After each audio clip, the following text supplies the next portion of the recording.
তোমার বয়ফ্রেন্ডের সাথে বিট করতে পারবো না, তুমি জিতছ। তুমি 5 লাখ টাকার লটারি পাইছিলা, এর মানে এই ভাইবো না যে তুমি বিশাল মাপের বড়লোক বা চৌধুরী গ্রুপের মালিক হয়ে গেছো। তুমি আমার সামনে সবসময় ছোট ছিলা, এখনো ছোটই থাকবা। চৌধুরী পরিবারের উত্তরাধিকারীকেই বলতেছে চৌধুরী গ্রুপের মালিক হয়ে যাও নাই।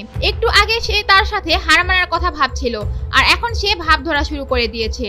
ম্যানেজার, আমাকে ব্ল্যাক কালার হুডিটা প্যাক করে দেন। প্রিমিসের এত বড় সাহস, ও আমার থেকে দামি জামা কিনতেছে।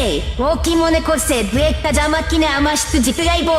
আমিও দেখতে চাই ও কতক্ষণ টিকতে পারে আমার সাথে। প্রিমিস সুনাইরার চেয়ে 500 টাকা বেশি দিয়ে একটি হুডি কিনে রাধিকার জন্য, আর সেটা দেখে সুনাইরার মাথা আরো গরম হয়ে যায়। সে কোনোভাবেই প্রিমিসের এই শপিং করা সহ্য করতে পারে না, আর তাই সে আবার ম্যানেজারকে উদ্দেশ্য করে বলে, ম্যানেজার, আমাকে ওইখান থেকে 2টা শার্ট প্যাকেট করে দেন। ম্যানেজার দেখে এই টি শার্ট দুটির দাম 4000 টাকা। প্রিমিস যদি চাইতো এখনই পুরা দোকান কিনে তোমার